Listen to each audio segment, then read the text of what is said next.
Hey everyone, Emmerron here. So I know the uploads have been a little slow lately.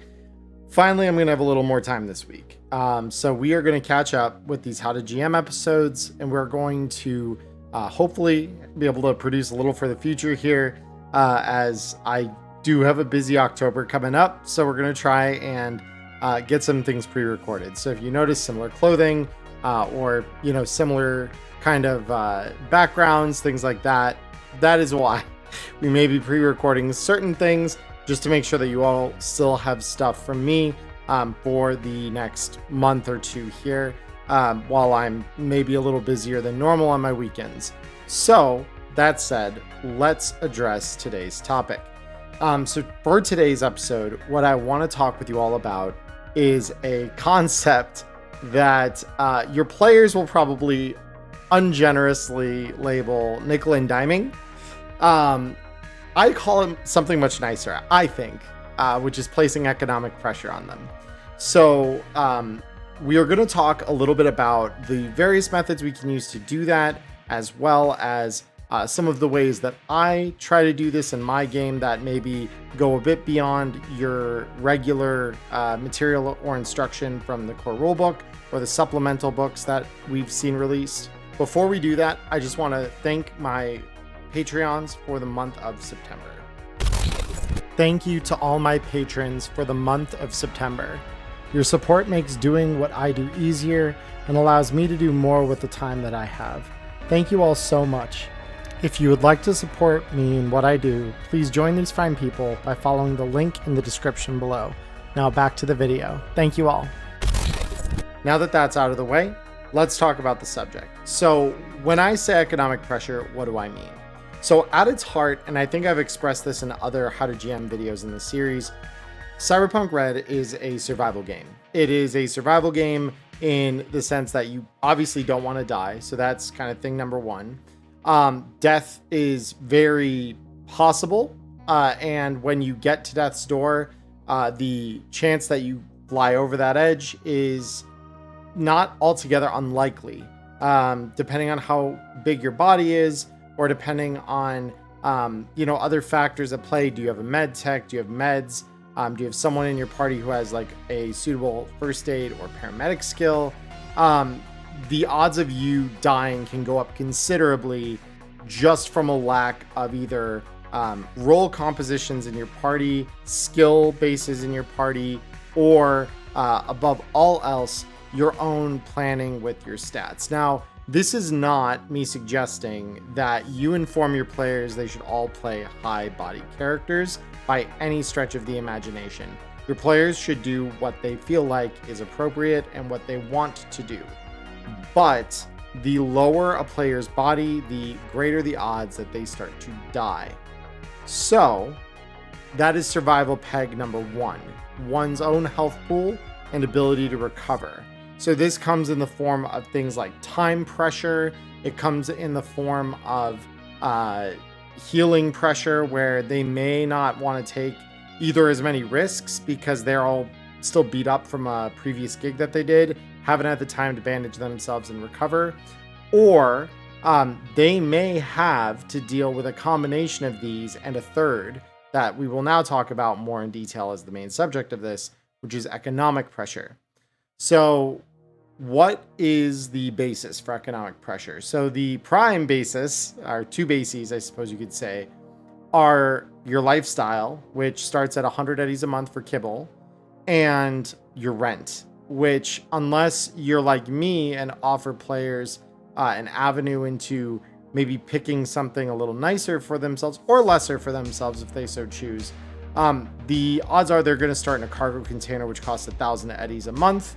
I do usually offer my players the option to go down one level to having a cube hotel each month. And if they do decide to do that, then I would award them an additional 500 eddies at the start for the purposes of making their character, because they are already living frugally. But that is how I run it at my table. You obviously can run it the way you see fit at yours. I am not telling you to do anything my way, but this is one of those ways in which I give players an initial little infusion of cash if maybe they're just a couple eddies short of that ideal item that would really help solidify their early build. Because obviously in this game, much like any other, we are concerned with our players being able to build up their characters and customize them in a way that they see fit and is appropriate for the type of person that they are within the world itself. So when we start applying economic pressure, usually begins with their first month's rent coming due. So when we are looking at that aspect, the first and foremost thing that we can think of is how much are we paying them for gigs?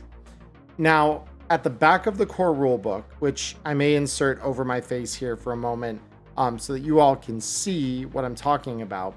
At the back of the core rulebook, they talk about the recommended payouts for various jobs around Night City based on the fixer's understanding of the danger of such a gig. Now, this is important to note that this is based on the fixer's understood risk and or danger of the gig. It is entirely possible, if the fixer is not a good fixer, that they maybe underestimate this risk. They will very, very rarely, if ever, overestimate it. They will not want to pay more than they absolutely have to, and of that you can be damn sure. And your players should be encouraged, if they are told one thing and see another, to either fight their fixer on their payment, or they should be told, take payment up front next time if the fixer screws them. Because this can also happen. So let's talk now about what this looks like in practice. So for a simple gig, so this means something where little to no resistance is expected, and the players are simply being told to maybe go retrieve an item and then bring an item back, or go talk to somebody and then, bring intel back, or some variety of this, right? Where it's go pick up my dead drop or go do this simple thing for me and then come back and report in with either the item, the intel, etc. And then, we can kind of talk about that with our fixer, and they'll pay the crew for their due diligence or whatever the task was. So these are usually very low risk gigs. 500 eddies is not a lot of money. As I said at the start, this is at the very most representing either a chunk of money that they can spend on their lifestyle cost, which is again 100 eddies at the start of the game, or they can spend this maybe for rent if they are in a cube hotel. Otherwise, they're going to need to find another gig because they will not have enough for rent just off this one gig. So now that we've talked about simple, let's talk about these intermediate gigs. So intermediate gigs usually come to 1,000 eddies payment per head, and they typically are granted a certain degree of risk, essentially. So what that means is that if you are expecting the crew that you're sending in to do this thing to be equal to the task, but that armed resistance is likely, this is where that 1,000 eddies comes in. That is what we call a danger or a hazard pay, right?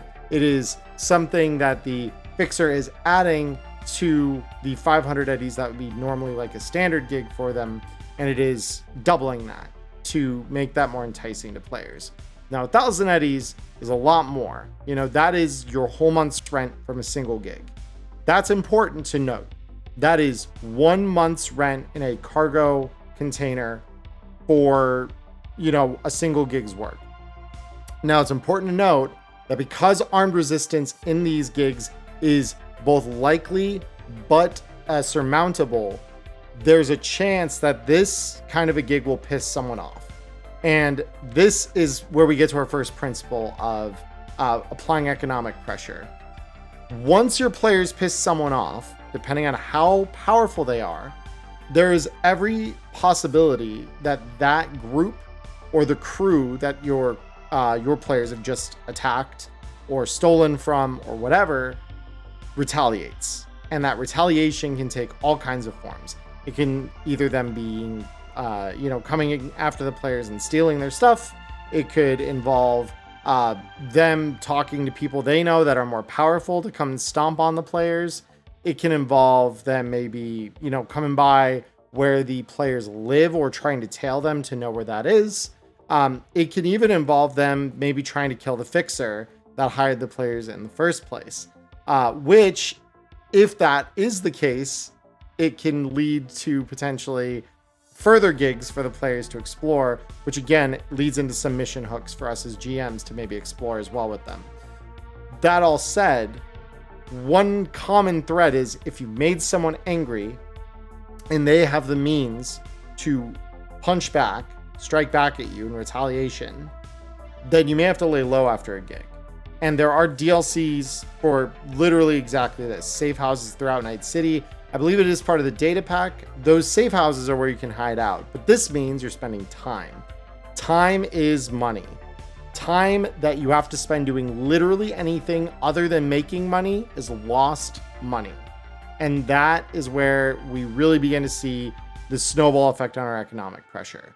So we have danger, which means risk of retaliation, which can lead to players needing to lay low or deal with the consequences of not doing so. And therefore, we see a snowball effect. So now let's talk about the last classification of gig payment, a dangerous gig. This is a gig for which player survival is not guaranteed. It is a task above what the players might be commonly tasked with, and it usually involves a heavy amount of risk on their part. It usually also will involve taking on someone very powerful or a group that is well prepared.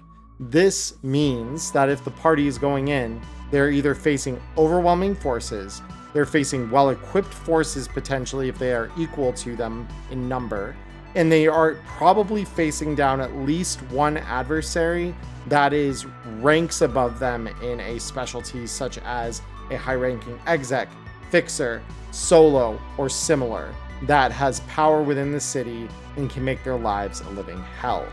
More than any other kind of gig, if the dangerous gig is taken against a local enemy to the players or someone who would have a vested interest in figuring out who they are after the gig is done and retaliating against them, this will require them to lay low if they do not want bad things to happen.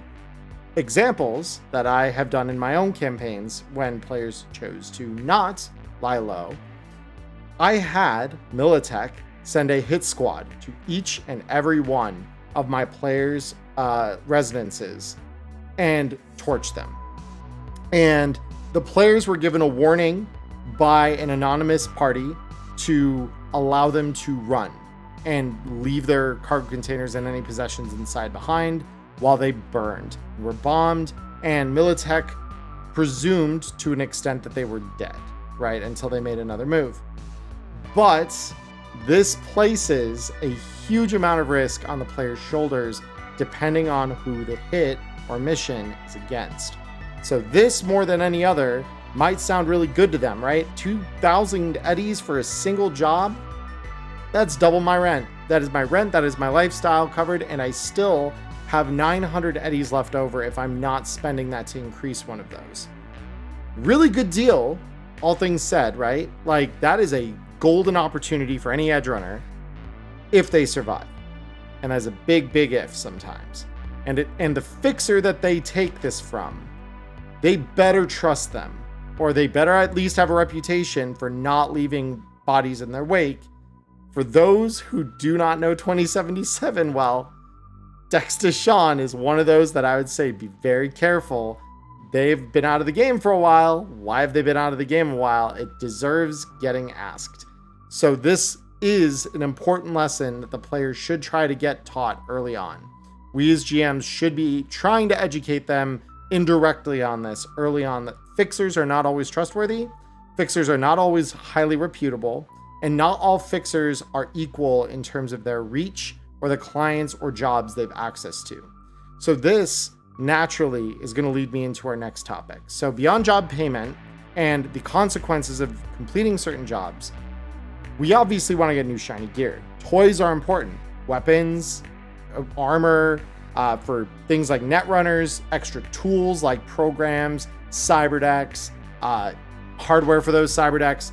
All of these things are items that players are naturally, they're going to want to get And to some extent, they need to pay for either repair of their armor, replenishment of their ammo, or they need to buy new if their armor has burned out, or, you know, a variety of different things. They also need to pay for medical treatment. So again, the bills continue to add up, right? So we're talking, again, 1,100 eddies for standard characters per month cost to remain alive and well in Night City with enough food and a roof over their head, right? And if they lack one of these, things start getting really bad for them really, really quickly. Starvation and exposure are both ways that a player character can die. So if they lose one of these things, their character is immediately in much more dire straits than they would be otherwise. And there are some roles that make that easier to avoid. Exec is one, where their housing is paid for entirely, their lifestyle is the only thing they need to cover. So that's good, but it also comes with increased exposure risk, which is, again, another thing that we can always leverage against our players. So, with fixers, if a fixer gets involved with finding you those shiny new toys, presuming that you don't find them at your local night market somehow, because chance might be that an expensive item shows up at the night market, or better, you know, a very expensive item, something that's between 500 and 1,000 eddies. Something like, for example, I like Netrunners. A bodyweight suit is one of our favorite little accessories to get early on in the game, because not only does that give me access to an extra slot for cyberdeck equipment and a little bit of extra protection for me, because it is a full light armor jack suit that I do not need to pay for separate pieces on. This also is just, that expandability factor is incredible. It is, for all intents and purposes, an Edgerunner uniform for a Netrunner. But it's 1,000 eddies, meaning it's really, really hard to come by, and odds are very good, trust me, I've tried this a million different ways. If you are not getting extra eddies at character creation somehow, a Netrunner has a very, very hard time funding beyond what they need to do their job at a base level. Because they need armor, they need a gun, they need a cyberdeck, they need the programs for that cyberdeck, they need neural link, they need interface plugs. All of this needs to be on your sheet. Oh, and you need virtuality goggles. So all of those things need to come out of your initial 2,550 eddies if you are starting with a point buy character where you're doing complete package. These will be included in one of the others if you go for an Edgerunner or Street Rat build, but you're going to notice that, you know, you're going to be given the very basics. You're not going to have a lot of choice. You're not going to have a lot of bells and whistles. And so this bodyweight suit, in a lot of ways, represents one of the first major upgrades we can take as a Netrunner to becoming more proficient. So back to the topic at hand. Let's now look at this.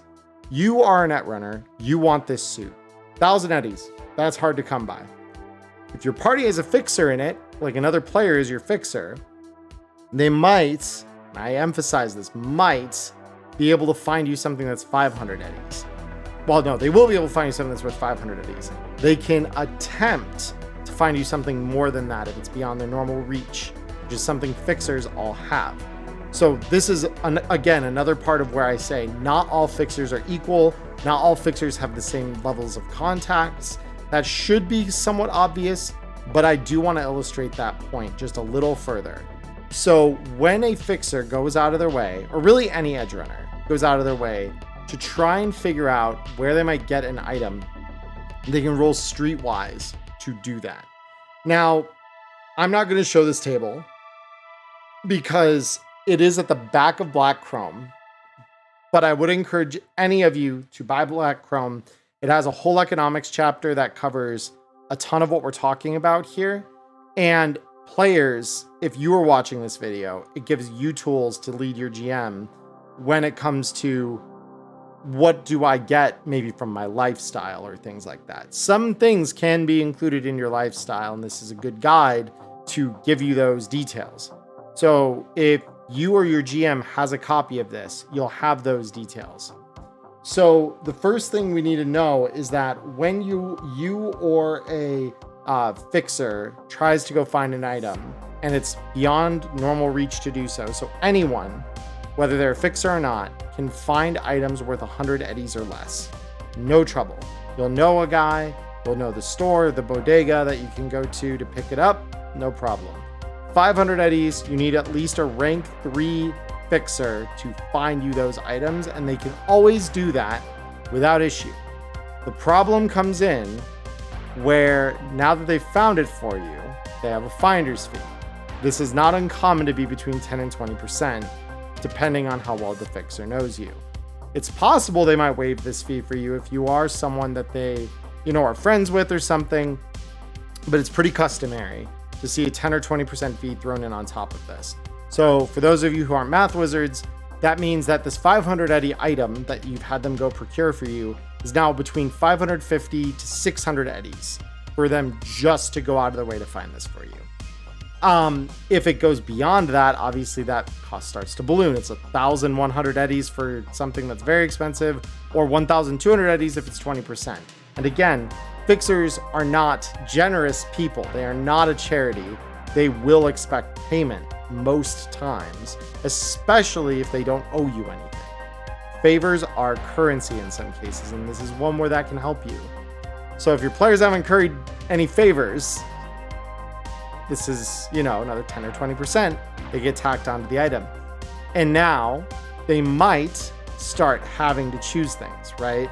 Now it's not, do I have enough for rent and my lifestyle? It's, do I have enough to pay the convenience fee, the rent, the lifestyle, get my item and, pay its cost, and still be able to have enough eddies left over that I can then also afford medical care if I get hurt, which that could be a pretty stiff proposition.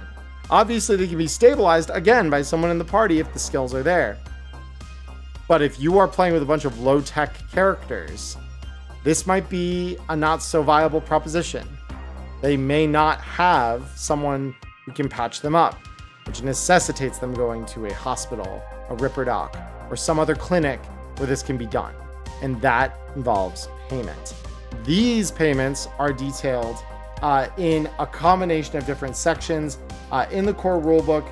The first place you can find it would be in the New Street Economy chapter. There is a list of goods that you can find on page 376. And this is going to be anything from body sculpting to, what a drink is going to cost your players. And this is your favorite chart, right? This chart is going to be your favorite friend, bar none, for really nickel and diming your players. And again, this is not something that you should do all the time. It is something that every so often it should incur a little extra cost. And if your players choose to have a better lifestyle, this can be negated. The way that I like to do that is we ask ourselves, okay, how much a month do they have to spend on whatever, right? And how much does it cost if I go out of my way to buy kibble for myself? Well, kibble is a good, and it costs us, let's see, under the general gear, a kibble pack costs us 10 eddies. And kibble packs, I believe, are only good for a couple of meals. So one package of dry pet food like cereal or wafers, equivalent to a single meal. So 10 eddies and you have a meal, one meal. And your lifestyle obviously is going to be, depending on you having a couple of these a day. So obviously if we're just using our kibble lifestyle, we're not going to be able to afford a whole lot.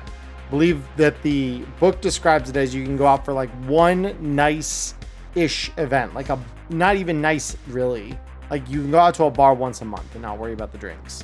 So it's important that we note when our players do this, so that when they next go to a bar, say, okay, you've used your one for the month. The rest has to come out of your pocket. So their drinks, any supplemental food, all of that needs to come out of their budget. And this is where, again, it can get pretty expensive pretty quickly, because we're looking for like a regular drink at like a dive bar. That's 10 eddies. Good bar, it's the same. Beyond that, if we're starting to go up to an excellent or an executive bar, your drinks are going to be 20 or 50 eddies. It's not cheap. If you're doing any kind of hospital treatments, we're looking at, 50 to 1,000 eddies, depending on how badly fucked up you got. You are requiring any surgical treatments requiring a DV of 17 or better, which you can find on the trauma team chapter. You're going to be spending 1,000 eddies just to get that dealt with at a hospital. And hospitals cost an additional 100 eddies a night.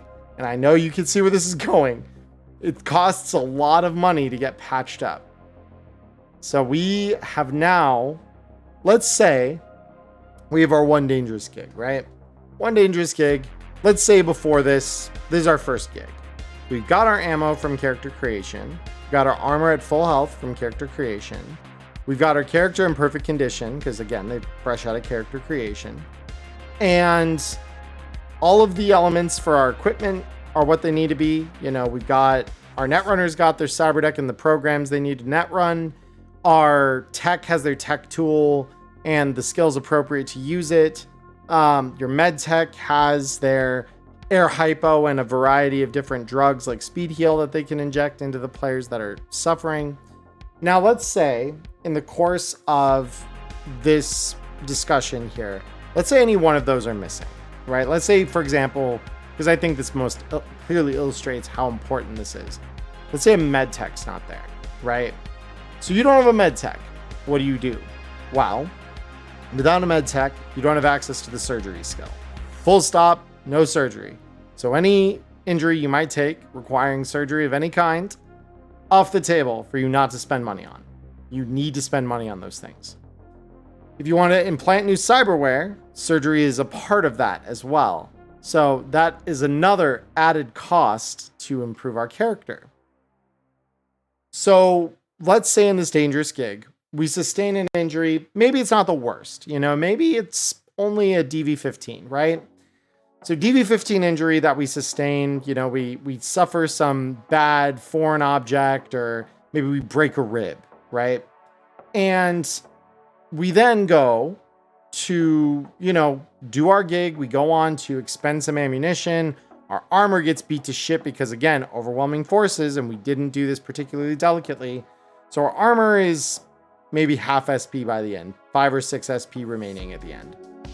That's not great. That's not great, So if we have a tech in our party, at the bare minimum, the tech might be able to repair our armor for us using their basic tech skill. Very good. If they don't charge us for that because we're all on the same team, even better. But now let's say we don't have a tech as well. Maybe we're dealing with, let's say, a 3-person group where you got a rocker boy, a solo, and a netrunner. That's a pretty good party composition if you're trying to solve problems from 3 different angles, right? You've got the hammer in the solo, you've got the socialite in the rocker boy, and for anything specialized techie, you've got the netrunner. And, we have up to 5, maybe that's where our tech and med tech can get added, right? But if we don't have them at the start, well, now that's dicey, because now you can't repair armor that easily. Maybe your netrunner does have enough tech skill to do it. They can still attempt. Repairing an item is not locked to requiring a tech, but they certainly don't have all the bonuses or the proficiency with the tools that a tech would. And without a med tech, you don't have surgery at all. You might have paramedic. So again, if someone in your group invested into the paramedic skill and had a high enough tech score to back it, you may be able to treat up to DV15 injuries relatively simply. That might not be so hard. But again, if you don't, the best you might be able to do is quick fix them, which makes it so that they can limp through the next 24 hours, not suffering the effects of the injury. Following that, they need medical treatment, and to delay that any further would persist the injury, and they will not be able to get rid of that unless they pay for it. So we're looking at a DV15 critical injury. We don't have a med tech. It's not something to be treated with paramedic, just again for our example here. we got paid $2,000 for this gig. This gig was a hit on a high-ranking corporate officer from, let's say, Biotechnica. Let's just say that for example, right? They're not a small corporation. They're actually pretty big. So they've got resources, meaning your little hit probably, if you weren't careful, got noticed, right? Maybe your netrunner got into the network. Maybe they looped footage while you guys committed your hit where you took all that damage. Maybe it's not so bad for you. Until the criminologists, the forensics, they come in and your fingerprints are everywhere because, well, you're not wearing gloves, right? You'll be able to squeeze the trigger on that gun of yours. And ammo is caseless, so, they're not going to have casings that you really need to worry about. But, well, if you touched a door at any point or, if you maybe got a little rough hand-to-hand with that exec you were trying to kill, well, your fingerprints might be a little all over things. Your hair could be on things. Forensic science is a fascinating thing that can help them track you down. So once they found you, because let's be honest, if it's something as big as Biotechnica, they will find you. You're lucky if you get off with a knock from NCPD. Get a knock from the corpos, you're dead. Or you're going to at least have a fight on your hands, right? If they don't torch you like Militech did to my players, they might release a biological agent. Maybe you've just been deemed a voluntary test subject for their new drug or new aerosolized poison that they're going to use as a pesticide in their agro farms. Doesn't sound so appetizing, right? So that 2,000 eddies you just got in payment for this wonderful hit, and maybe you scrounged a couple things additional from the job. Maybe you picked up some really nice weapon that maybe you could turn around for some eddies. Maybe you got some armor that makes it so you don't need to replace your own. Or, maybe you got a couple of spare eddies on a cred chip on their person. Maybe, let's say that's 500 more eddies, right? So between the fixer's payment, anything you managed to scrounge from your gig, that extra 500 we're using in this example, right? 2,500. That's your net payout, right? Now, we're dealing with that broken rib, which is DV15 surgery, if I'm not mistaken, to repair that. So that's 500 eddies you spending in treatment, plus probably a hospital stay to do it, because it's going to take a couple hours. So 600 eddies. You need to, perhaps, if you didn't scrounge armor, or don't have a player on your party that is good at repairing your armor, you don't want to risk it, not getting fixed. Well, now you need either pay another tech to repair it for you, which is 50 eddies, probably, because, they're not going to charge you the full cost of a new set of armor jack, but they're going to charge you something. So, we're looking at a cost to repair it, or you're going out and you're buying new, which, let's say between 50 and like 100 eddies here would be what we're talking. So for the example, we'll play it low. Play 50 eddies, right? We're at 650, right? Out of that 2,500. So now we're cutting into your actual gig payment, right? The 500 you found that was gravy, gone. Just exhausted from the medical costs alone.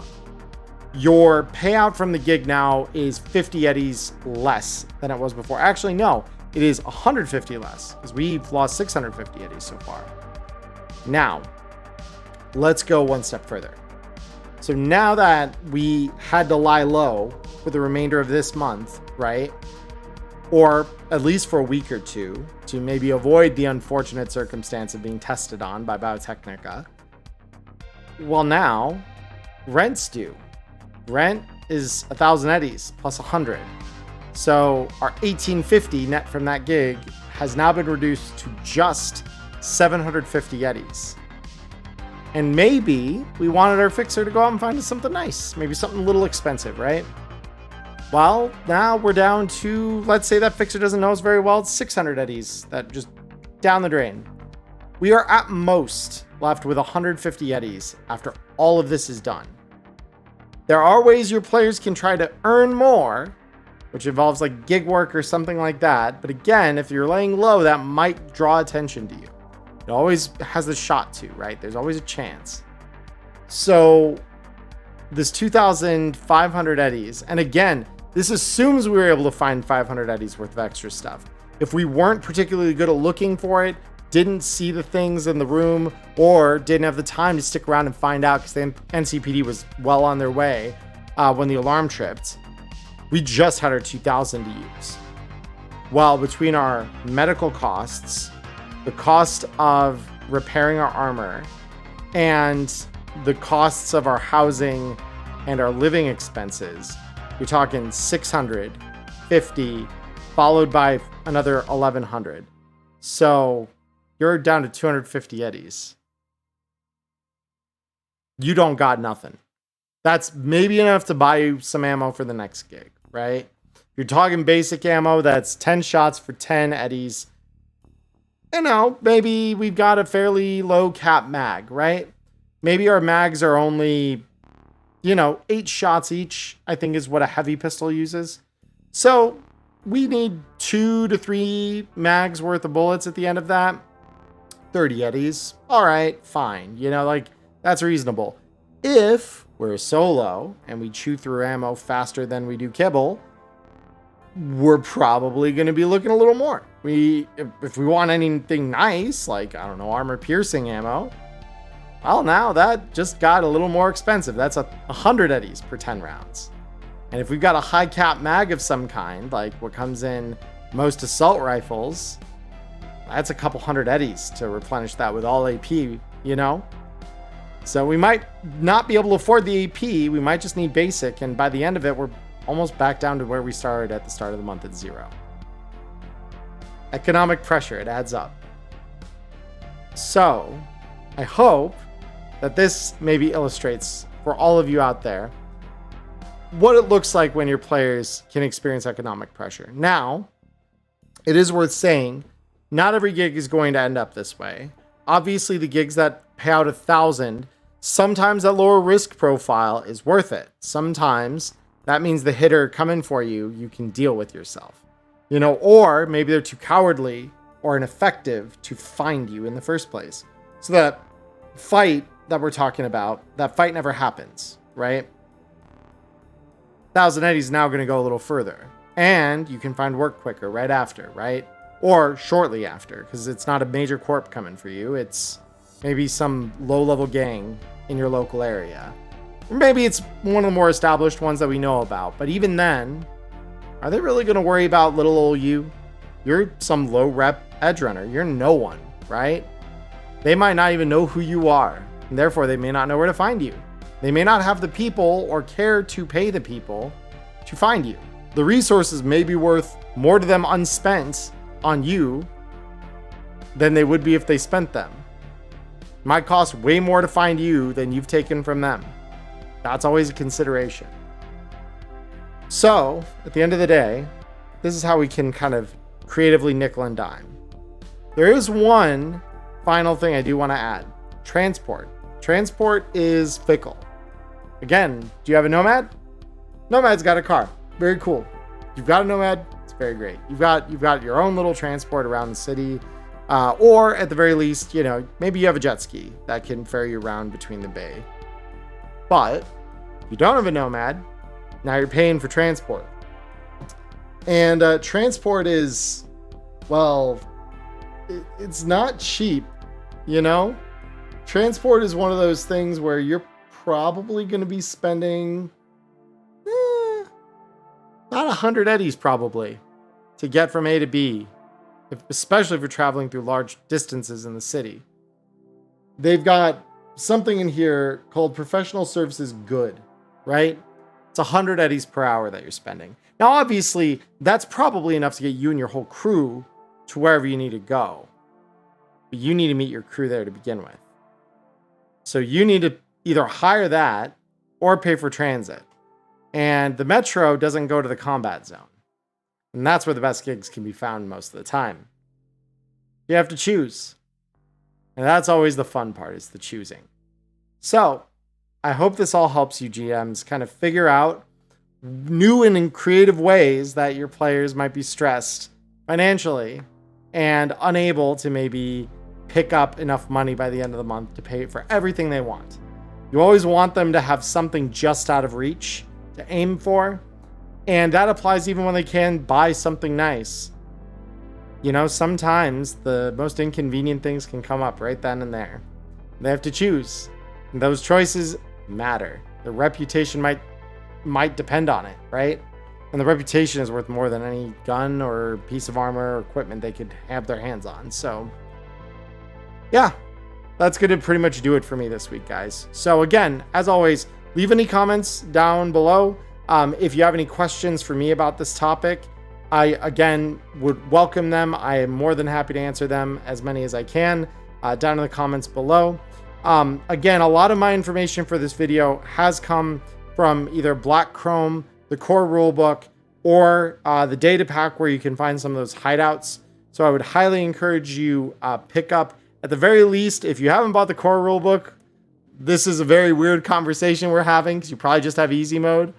Get the core rulebook first and foremost. It's very, very important. And if you've got enough money to buy it, get Black Chrome. Black Chrome is, again, probably the second most important book you can get as a new GM, because it does give you a lot of the stuff here that players are either going to want to go after, and it's going to give you reasons for the economy to function the way that it does.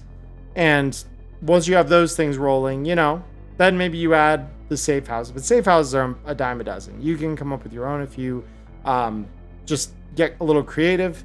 The one I might recommend buying afterwards there, we're talking about that briefly here, would be Danger Gal Dossier, which does have a bunch of NPCs in it, as well as rules for making your own. So you're not just tied to the mooks at the end of the book. You can have some creative characters with full kits and things show up to your players' hideout or their home. So, as always, my name's Emmerron. Please like and subscribe if you think I have earned it.